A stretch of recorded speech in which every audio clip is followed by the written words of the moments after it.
I'm Mark Levitt, and welcome to the best of Mark Levitt's bad lyrics. Yes, I've culled together some of the best stuff I've done over the last 2 years, so sit back, relax, and enjoy the magnificence. Ooh, here she comes. Watch out, boy. She'll chew you up. Ooh, here she comes. She's a man-eater. Well, of course. I mean, she's going to go ahead and chew you up. She's got to be some kind of a man-eater. You know, they're carnivorous. Okay? Watch out, boy. She'll chew you up. She's a man-eater. Watch out, boy. She'll chew you up. Well, it's a little repetitive. You know, I mean, it's made the point several times that she's a man-eater. And she's the lyrics of bad. Okay, let's begin.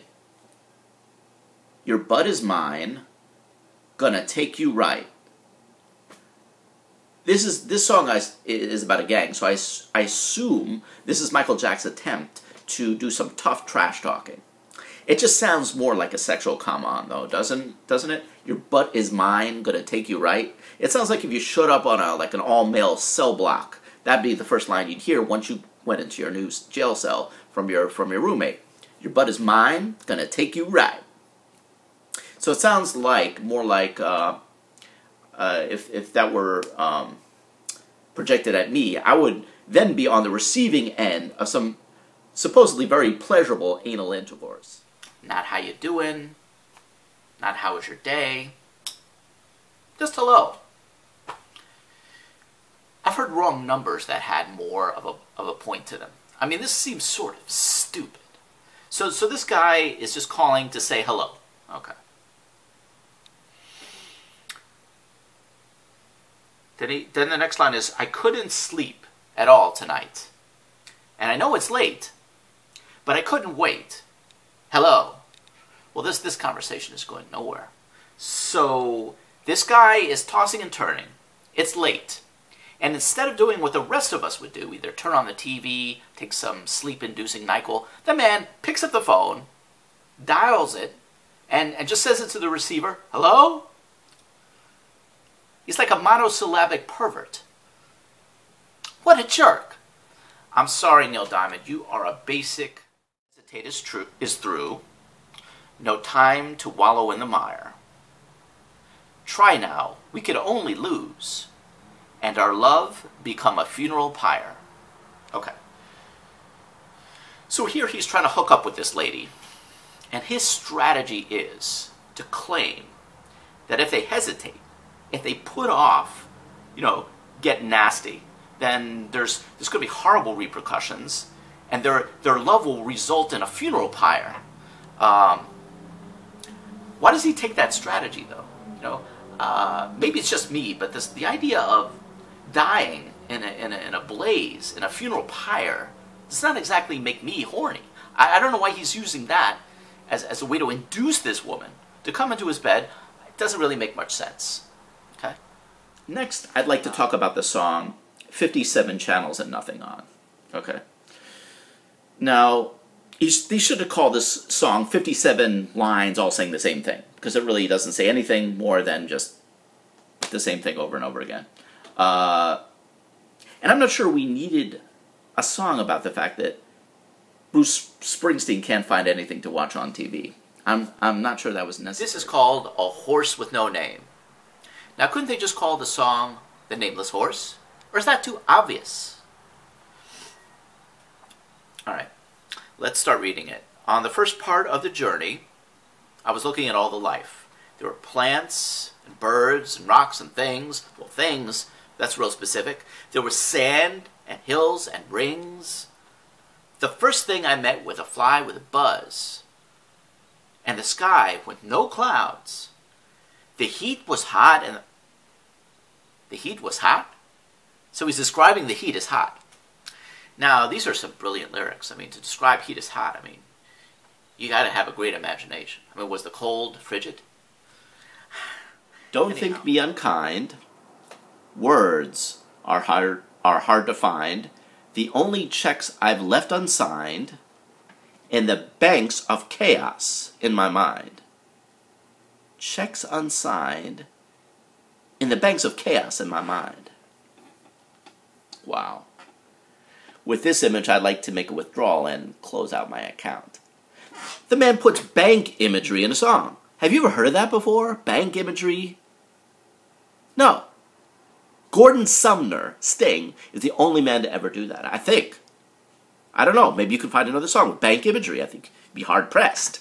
I don't think there is one. Okay. The next line goes, poets, priests, and politicians have words to thank for their positions. Wow, that's deep. I gotta hand it to you there, to Sting. That's really deep. So they have words to thank for their positions. So do news anchors, lawyers, teachers. They also use words. It's called language. Drive them on the left. Drive them on the right. Drive them on the left. Drive them on the right. Susceptible to theft in the middle of the night. Now, in this stanza, Simon feels the need to describe the fact that cars can go left and go right. I think anyone who's ever driven a car, any passenger, anyone with eyes knows that that's the case. I don't think he has to point that out and sing about it like it's some kind of a novelty. What if this guy was he worked in a car showroom selling cars for a living? Would he feel the need to point that out? You know, this car, this Camry, can go right and it can go left. And you know what? If you turn a switch, it goes on and off. And you can control the speed by which the car moves. I mean, well, what do we need to know? It's just a terrible song. Oh, and here's another song off the same album called Allergies. Okay? This song is named Allergies. Take that in. Okay, so the lyrical magnificence of the song Allergies. Now, if anyone with an allergy can ever tell you, the first thing you want to do when you get an allergy is you want to start singing about it. That's the first thing. So let's see. Let's get into a musical mood and really sing about our own allergies.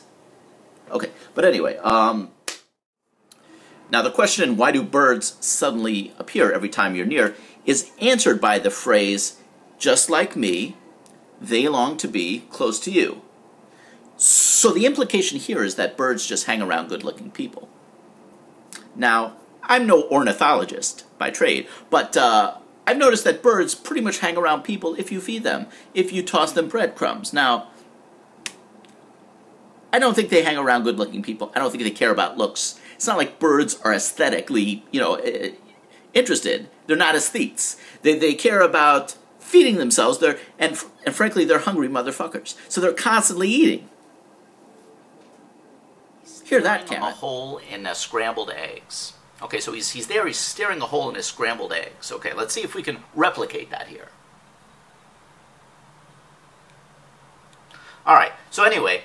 I never thought eggs would really arouse that much fascination, but apparently this dude is really looking intently at his eggs. Okay? So he's looking at his eggs. He's really staring at them. He's really interested in his own eggs. Now, eggs give you acid, but to look at him that intently, I mean, I don't know what's on his mind. But anyway, all right, so he's staring at his egg. He's staring at his eggs, and he's staring a hole in them. He's really staring hard at his eggs. Okay, so he's staring a hole in his scrambled eggs. Then what's he doing next? Okay, he picks up my scent on his fingers while he's washing the waitress's legs. This guy's really multitasking. Okay, anyway, let me understand this. He's staring at his eggs, sniffing his fingers, and watching the waitress's legs. I mean, Joni Mitchell has this guy all over the map. Did he order a side of ADHD with his morning toast? I breathe. Oh, that's a good start. My throat clenches, clutching to exclude a dozen different stenches. Let's take that in, shall we? A dozen different stenches. Okay. Wouldn't that just be one really bad stench? And a dozen. Why a dozen? He can identify 12 different stenches? The man's a genius. Pete Townsend is a genius. If you told me you were drowning, I would not lend a hand. Wait a minute. Why would somebody have to tell you they're drowning? Wouldn't their drowning be self-evident by the fact they can't get above water, that they're gasping, gulping for air? Why would they have to tell you that?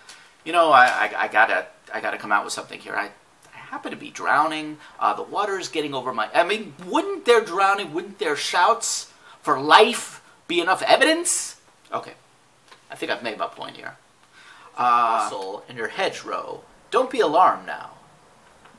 If there's a bustle in your hedgerow. Yeah, that's a common complaint. I mean, I don't know how long I've seen. I've always seen my bustling hedgerow. I mean, what the hell is a bustle in a hedgerow? You know, like that's some kind of a common complaint. Can anyone tell me what the hell a bustle in a hedgerow actually means? Send your comments to Mark at whatthefuckishetalkingabout.com. Feeling like a fool. Loving both of you is breaking all the rules. Yeah, this chick's fickleness is really criminal here. Yeah. She's the Al Capone of love here. Yeah, she's breaking all rules. She's just reckless. She's romantically reckless, I tell you, reckless. I mean, can you be any more dramatic? I mean, it's ridiculous. I mean, either just suck it up or choose one of the two dudes, you know? Either way, just stop talking about it, okay? Torn between two lovers, you know, like she's grappling. That doesn't take away from the fact that the song seems written by a moron. And let's not ignore the auto-tune technique in the song, which sounds like Cher is just flicking her tongue against the roof of her mouth. And if I could demonstrate, it's like this. And I can't break through. There's no talking to, so I have to believe it. I mean, it sounds like that, doesn't it? It's like she's gargling or doing something. You know, it just doesn't sound as 3 times a lady. Now, I think he meant this song as a homage to some woman, you know, 3 times a lady. The homage to how great and beautiful she is. But, unfortunately, the title could be read a few different ways. Did Richie mean the subject of the song was 3 times as fat as another woman? Did he mean that the song was actually about a Lothario who had sex with each woman just 3 times and then moved on? 3 times a lady. That was it. And then he got bored and then he moved on. We really don't know. So let's investigate. Let's read the song and see if we can find out what line that goes. And sometimes when we touch, the honesty's too much. And I have to close my eyes and hide. Now, why is the honesty too much when they touch? It doesn't make any sense. I mean, what are they both? Lepers? He has to hide and close his eyes when he touches her? Because it's just like she's contagious. She has some skin disease that's really catching, and he can't really touch her in any particular way.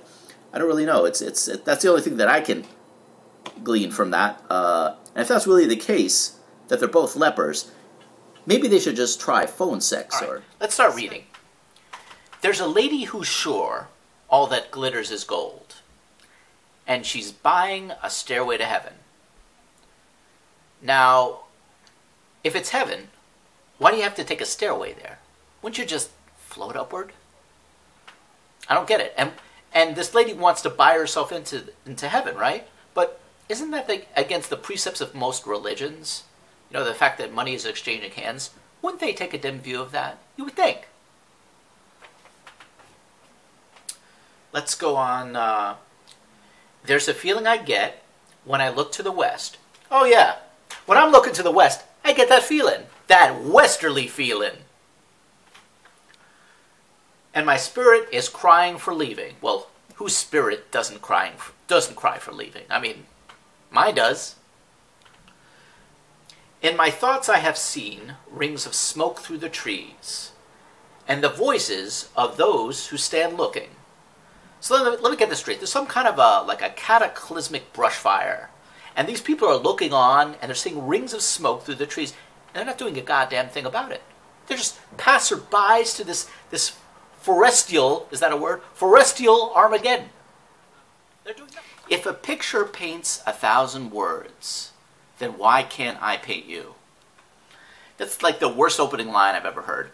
Hey baby, if a picture paints 1,000 words, why can't I paint you? That sucks. The words will never show the you I've come to know. I've never heard of any guy actually expressing his feelings this way. The you I've come to know.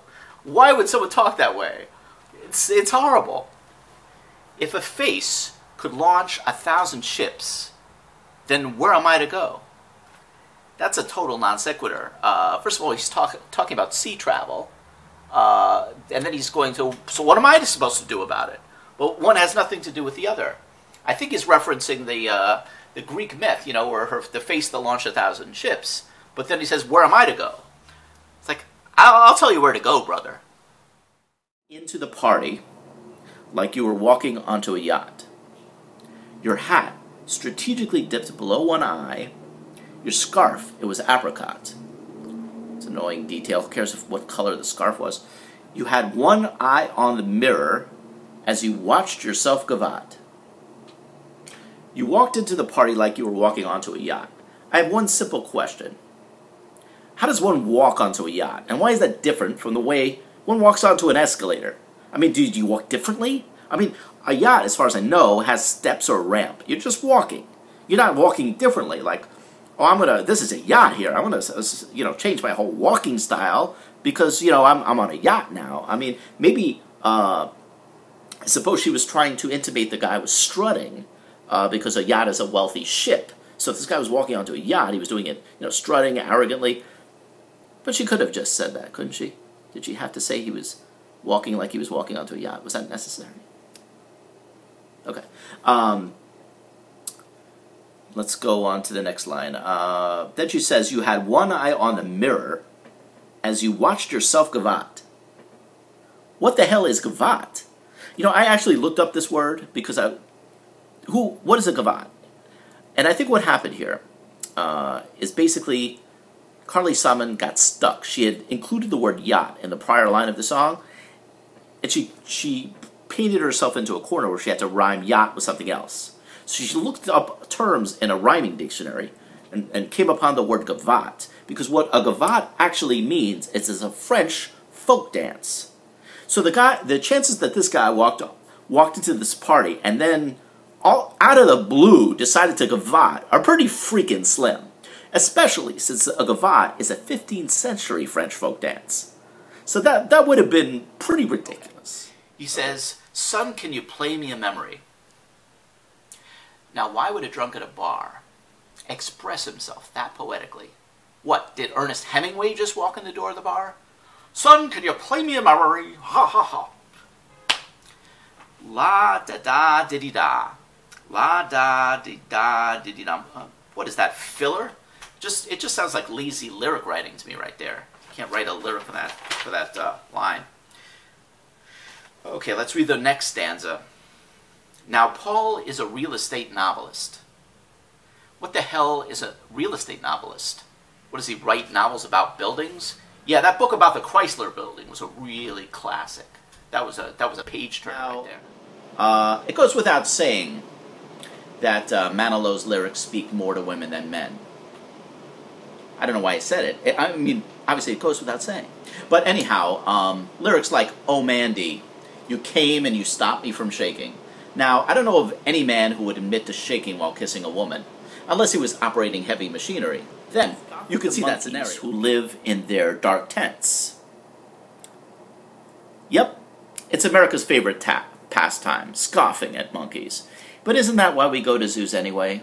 To scoff or demean animals?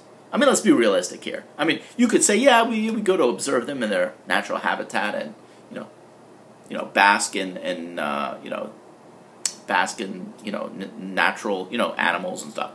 But really, are we really appreciating them, or are we demeaning them? We're saying, oh, look at that ape. Yeah, look at that. Look at him eat that banana. Look at that. Look at that. I mean, we're basically his fans. But Sunday in the Park with George, that has to be the most irritating song I've ever heard in my life. They just keep pounding that Sunday in the Park with George, with George. I mean, it's awkward, isn't it? It's just stating what's happening. You got George, he's in the park, it's a Sunday. We got it. Now shut the fuck up. Most simplistic song I've ever heard. Every line is just there for the purpose of rhyming it with "You Take My Breath Away." I mean, I could write a few verses for this song. Maybe I should.